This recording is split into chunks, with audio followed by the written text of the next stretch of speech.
Nadreen, आपके सामने मैं बहुत ही अहम अल्लाह के फ़ज़ल व करम के साथ आज बात लेकर आया हूँ। अक्सर लोग इस मसले का शिकार बने हुए हैं।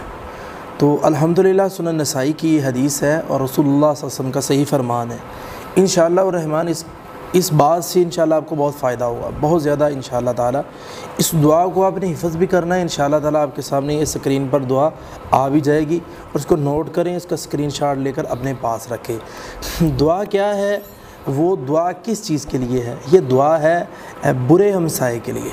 जो हमसाया बुरा है, वो परेशान करता है, तंग करता है ज़बान के साथ, हाथ के साथ, या इसके अलावा और किसी अंदाज से वो आपको डिस्टर्ब कर रहा है, या आपके साथ में रहने वाला कोई इंसान किसी जगह पे जॉब करता है तो उसका साथी तंग करता है उसको, या कोई कारोबार करता है तो कारोबार के अंदर कोई शख्स उससे परेशान करता है, या दुकानदार है तो हमसाया दुकान वाला वो उसे डिस्टर्ब करता है। तो इसके लिए नाज़रीन एक बात और भी याद रखें, रसूलुल्लाह सल्लल्लाहु अलैहि वसल्लम की हदीस है, सही हदीस है।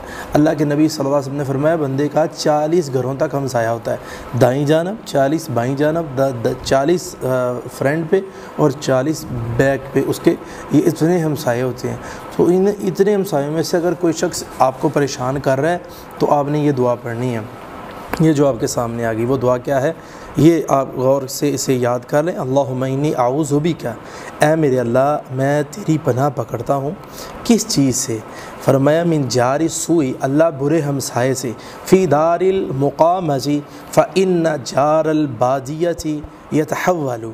ये अल्लाह की कसम बड़ी प्यारी दुआ है। इस दुआ को याद करें और इस दुआ को आगे शेयर करें, लोगों तक पहुँचाएँ। जो बंदा हमसाए से तंग है, हमसाया एक ऐसा इंसान है जो कि आपके पास, आपके बैक पे, आपके फ्रंट पे हमेशा आपके पास रहता है।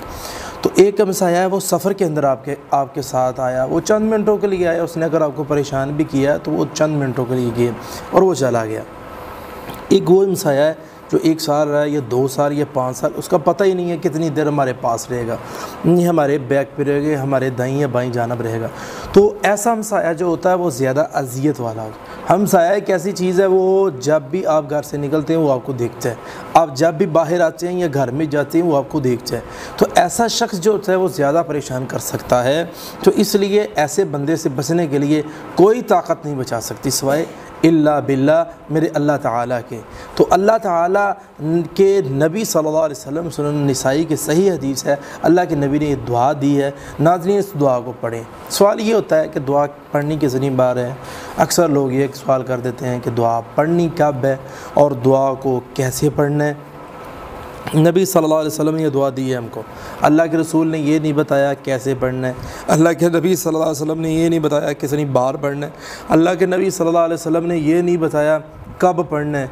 रसूलुल्लाह सल्लल्लाहु अलैहि वसल्लम ने फरमाया इसको ज़्यादा से ज़्यादा, यानी इसको पढ़ो। और ज़्यादा से ज़्यादा इशारात हमें कुरान और हदीस से मिलते हैं कि नुज़्कुरुल्लाह ज़िक्रन कसीरा, अल्लाह के ज़िक्र को ज़्यादा किया करो, और अगर ज़्यादा करोगे तो अल्लाह आप पे ज़्यादा रहमत नाज़र फरमा देगा।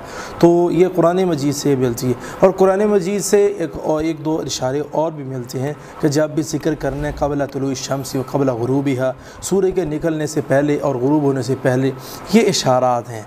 तो ये जो शर्त लगा दी जाती है, जी औरत है सर के ऊपर वो कपड़ा ना रखे, नंगे सर पड़े, ऐसी जगह पे बैठ के पड़े जहाँ सर पे छात नहीं है, तो जी नाज़रीन, ये ऐसी शर्त शराइत लगाना इस्लाम में जायज़ नहीं है। और ऐसी शर्त लगाते हुए लोगों को बिल्कुल ही ये बात महसूस नहीं होती कि बहन है वो ज़िक्र कर रही है। ज़िक्र करती हुई तो कोई औरत भी हो, वो अल्लाह की कसम मुसलमान औरत है, उसके अंदर हया ज़रूर होता है। इतनी शर्म होती है कि वो लाजमी कपड़ा सर पे रख लेती है। तो ऐसे लोगों को पता नहीं क्या हो जाता है कि वो कहते हैं सर पे कपड़ा भी ना हो, नंगे सर होके पढ़ना। नहीं, सर को ढांप के पढ़े, जब मर्ज़ी पढ़े, इसकी इस्लाम ने इजाज़त दी है। इंशाअल्लाह इसके पढ़ने से कमाल फ़ायदे और कमाल नताइज हमारे सामने आएंगे। अल्लाह से दुआ करते हैं अल्लाह अमल की तौफ़ीक़ अता।